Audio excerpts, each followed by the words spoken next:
ఓటుకు నోటు వ్యవహారంలో కేసులు, విచారణలు, వాదోపవాదాలు కాస్త తగ్గాయనుకుంటున్న సమయంలోనే సెక్షన్ 8 బాంబు పేలింది. ఇరు రాష్ట్రాల నేతల మధ్య చిచ్చు రగిల్చింది. గవర్నర్తో కేసీఆర్ అత్యవసర భేటీ, అటు ఏపీ సర్కార్ ముఖ్యుల మాటల తూటాలతో వాతావరణం ఒక్కసారి వేడెక్కింది. ఉమ్మడి రాజధానిలో పోలీస్ పవర్స్ గవర్నర్ చేతులు పెట్టాలని ఏపీ నేతలు వాదిస్తే ఆ అవసరమే లేదని, అదే జరిగితే ఉద్యమిస్తామని తెలంగాణ నేతలు హెచ్చరించారు. విభజన చట్టంలోని సెక్షన్ 8 ఇస్తున్న అధికారాల్ని చెలాయించవచ్చంటూ గవర్నర్కు అటార్నీ జనరల్ సూచించాడన్న వార్తలు రావడంతో టీ సర్కార్ అలర్ట్ అయింది. మొదట అలాంటిదేమీ లేదని కొట్టిపారేసిన టీ నేతలు లోపల ఏదో జరుగుతోందని అనుమానించి రంగంలోకి దిగారు. ఉదయం నుంచే తెలంగాణ సర్కార్ పెద్దలు కార్యాచరణ మొదలుపెట్టారు. ముందుగా ఏసీపీ డీజీ ఏకే ఖాన్, నగర పోలీస్ కమిషనర్ మహేందర్ రెడ్డిని పిలిపించుకుని మాట్లాడిన కేసీఆర్ వెంటనే గవర్నర్తో భేటీకి అపాయింట్మెంట్ తీసుకున్నారు.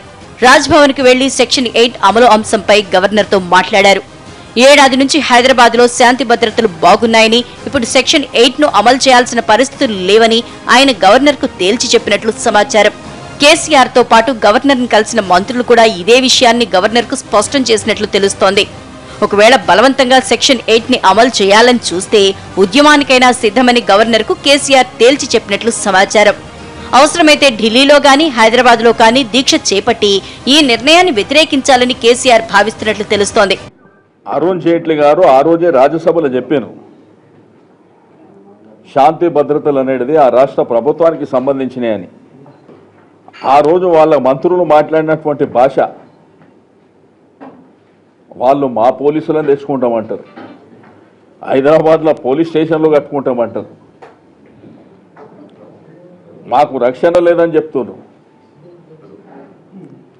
అసలు 1 ఇయర్ నుంచి ఎప్పుడైనా కానీ ఒక పోలీస్ కంప్లైంట్ కానీ లేకపోతే మీడియా మిత్రులకు కానీ ఏ రోజైనా చెప్పిన దాఖలాలు ఉన్నాయా? అంతేకాదు సెక్షన్ 8 అమలుకు వ్యతిరేకంగా ఉద్యోగ సంఘాలను కూడా రంగంలోకి దించింది తెలంగాణ రాష్ట్ర సమితి.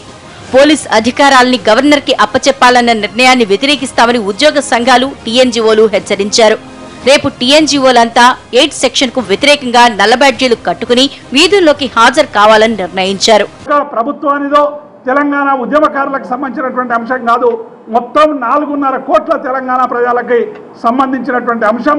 తెలంగాణ వీరోచిత పోరాటంలో అన్ని వర్గాలను కలిపి ఏ ఉద్యమ స్ఫూర్తితోనైతే తెలంగాణ తెచ్చుకున్నామో, ఈరోజు ఆ ఉద్యమ స్ఫూర్తిని, అభివృద్ధిని అడ్డుకుంటున్నటువంటి ఆంధ్ర బాబులకు వ్యతిరేకంగా మళ్ళీ అందరం ఐక్యం కావాల్సినటువంటి అవసరం ఉందని కూడా మేము ఈ సందర్భంగా విజ్ఞప్తి చేస్తా ఉన్నాం. ఇటు తెలంగాణలో ప్రధాన ప్రతిపక్షం కూడా టీఆర్ఎస్ కు మద్దతు పలుకుతోంది. తెలంగాణ రాష్ట్ర ప్రభుత్వ పరిధి లోపల ఏ విచారణ అంశమైనా కానీ తెలంగాణ ప్రభుత్వానికి అధికారం ఉంటుంది. గవర్నర్ గారైనా కానీ తెలంగాణ ప్రభుత్వం మీదనే ఆధారపడాలి, తెలంగాణ పోలీస్ మీదనే ఆధారపడాలి తప్ప గవర్నర్ గారు ఏదైతుందో ఆయన నిర్ణయం ఉంటుంది తప్ప అతిక్రమించి ఆయన నిర్ణయం తీసుకునేటువంటి ఒక పరిస్థితులు లేడు.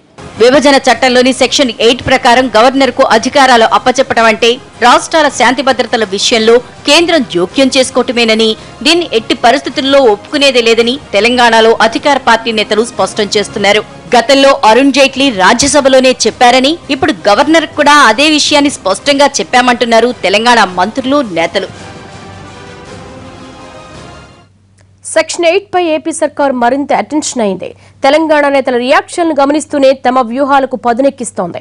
ఇప్పటికే ట్యాపింగ్ అంశంలో కేసీఆర్ ను కార్నర్లో పడేశామని, ఈ నిబంధన అమలయ్యేలా చూస్తే మన విజయం సాధించినట్లేనన్న భావనలో ఉంది ఏపీ సర్కార్. విభజన చట్టంలో ఉన్న నిబంధన అమలయ్యే తీరాలంటున్నారు ఏపీ టీడీపీ నేతలు. సెక్షన్ 8 విషయంలో కేంద్రంపై ఒత్తిడి తీసుకొచ్చేంత సీన్ కేసీఆర్ కి లేదని, కేసీఆర్ బెదిరింపులకు కేంద్రం తలొగ్గే ప్రసక్తే ఉండదని ధీమా వ్యక్తం చేస్తున్నారు.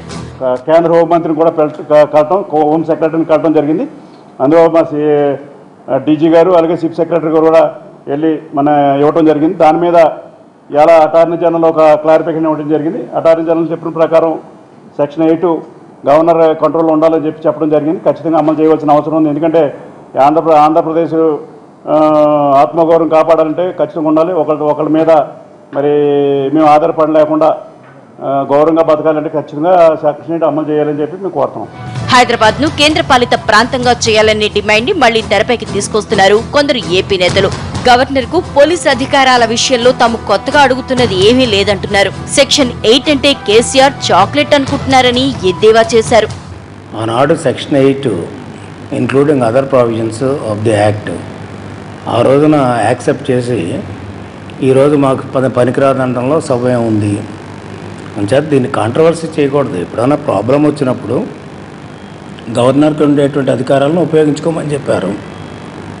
చేత గవర్నర్ అధికారాలను ఉపయోగించుకుంటాడు తప్ప తెలుగుదేశం ప్రభుత్వం అధికారాలు ఉపయోగించుకోవద్దు సెక్షన్ 8 ప్రకారంగా. అంచేత ఏదైతే న్యాయ సలహా ఇచ్చారో ఆ న్యాయ సలహా ప్రకారంగా గవర్నర్ నడుచుకోవడం అనేటువంటిది రాజ్యాంగబద్ధమైనటువంటి విషయం, చట్టబద్ధమైనటువంటి విషయం. ఇక్కడ ప్రజలందరూ కూడా అభద్రతా భావం లేకుండా చాలా వాళ్ళ యొక్క స్వతంత్రం కానీ, స్వేచ్ఛ కానీ, సౌభ్రాతృత్వం కానీ, వాళ్ళకు ఉన్నటువంటి ఆంతరంగిక భద్రత కానీ, స్వేచ్ఛ, భావ ప్రకటన స్వేచ్ఛ కానీ ఇవన్నీ కొనసాగాలి అంటే గవర్నర్ కామన్గా ఉండాలి. తర్వాత ఈ కామన్ క్యాపిటల్కి గవర్నర్ అనే రాజ్యాంగ శక్తి, ఆ వ్యవస్థ ఇద్దరికి ఒక రెఫరీగా ఉండాలని చెప్పేసి ఆయనకు ప్రత్యేకంగా ఒక రెస్పాన్సిబిలిటీ ఇచ్చారు. మరోవైపు ఓటుకు నోటు కేసు నుంచి చంద్రబాబు బయటపడేందుకే సెక్షన్లు తీసుకొస్తున్నారని మండిపడుతున్నారు ఏపీ కాంగ్రెస్ నేతలు. హైదరాబాద్ లో ఏపీ అధికారులకు అవమానం జరిగినప్పుడు గుర్తుకు రాని నిబంధనలు ఇప్పుడెందుకు గుర్తుకొచ్చాయా అంటూ ధ్వజమెత్తారు. అడిగేది ఐఏఎస్ ఆఫీసర్లని ఆఫీసుల్లోకి పోకుండా ఆపిన రోజున ఈ తెలుగుదేశం పార్టీ ప్రభుత్వానికి 8వ సెక్షన్ గుర్తు రాలేదా?